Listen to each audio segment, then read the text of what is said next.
Is this something you would do, Penny? Would you be open about it if you didn't like your friend's child?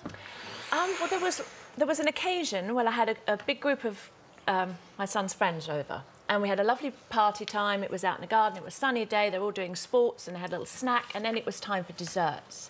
And there was one particular child that continuously all day was not joining in, didn't want to be in the group photo. Being a bit of a misery. A bit of a misery, you know, let's play this game, I don't want to play that game. And I just kept going, OK, well, maybe you'll enjoy this, and tried to sort of just have him blend in. And it came to the end of the day, and there was chocolate cupcakes and vanilla cupcakes on this tray. And he went, I want the chocolate cupcakes. So I said, hang on, darling, I'll wait your turn. And I made sure I went the other way round so that all the children got their choice first, because they were waiting very politely. What would you like? But you would like a chocolate one, wouldn't you? You know, going like that. And then finally, a chocolate one. Of course, it came round to this particular child. But I wanted a chocolate. I'm very sorry, darling. So did everyone have a fantastic day? Everyone went, yeah, it was great. This one boy said, I didn't. I said, well, it's lucky for you, darling, because you won't have to worry about coming back, because I won't invite you. Didn't have to deal with the parents. Yeah. Would you have done that if his mum had been there? Very polite. I probably wouldn't have done the end bit, but yeah, I would have kind of, you know, because I actually tried to have him join in and everything. But this wasn't right. And it's also a good example, though, to my son. I'm trying to set good examples and be polite when you go around to people's houses. And this was a case where, now, that's not how to behave, and you know that's rude, and you must say please and be grateful. Even if you don't like the dinner you're being offered, you just smile and say, I wasn't very hungry. There's ways of behaving and ways not to behave. I think you have to be careful, though, but kind of... I don't mean you were taking it out on a child. I mean, I'm not saying that I wouldn't do that as well. I mean, clearly, you've got favourites amongst your friends. Just had vanilla instead of chocolate. Yeah. But they're kids, you know, and sometimes I think we do have to look... We all think our own children are wonderful and marvellous, and I think my own children are wonderful and marvellous, but sometimes you've got to think back and look at them from a distance and think, maybe... So, I mean, I don't know, Nadia, we've been on holiday together with the kids. For all I know, sometimes you have looked at my kids and think, I would like to wring their neck.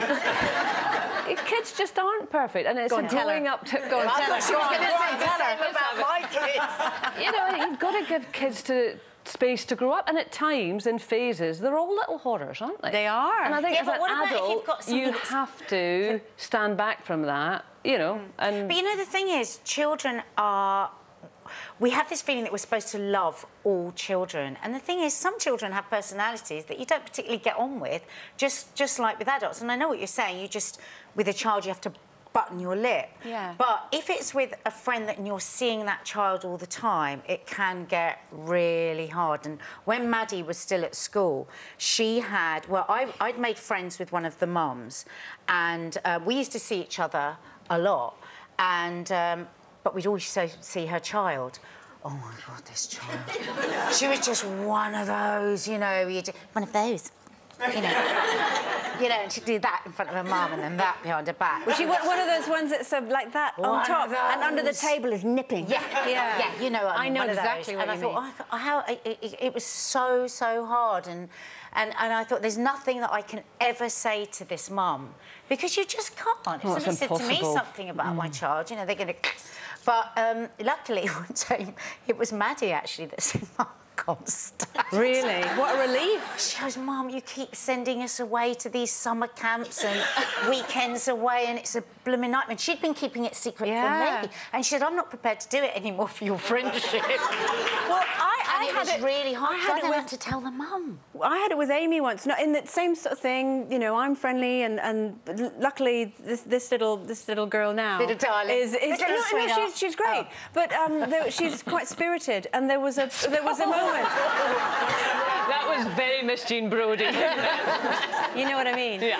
And but we had a moment actually, which is really interesting, because where it was almost like high noon. And there was almost the good, the bad, and the ugly thing. It was almost like... And I looked at this little girl, and she looked at me, and there was a kind of narrowing of eyes, like that. And I just went... And I never had to do anything else. Never had to do anything. Never had to have a word. She's been as good as gold ever since. There we go. Voila. She's too scared to come around now. She's never been treated for anxiety. I know. If you thought that got heated, wait until you watch these and click here to subscribe. You may as well. It's totally free. Every parent thinks that their child is amazing. No, like, I don't. You know... I don't. Sorry. Let me explain. saying. No, I think my child is wonderful. I love and adore him. He's the best thing since sliced bread in my eyes. Yes. I don't think he's amazing. You know,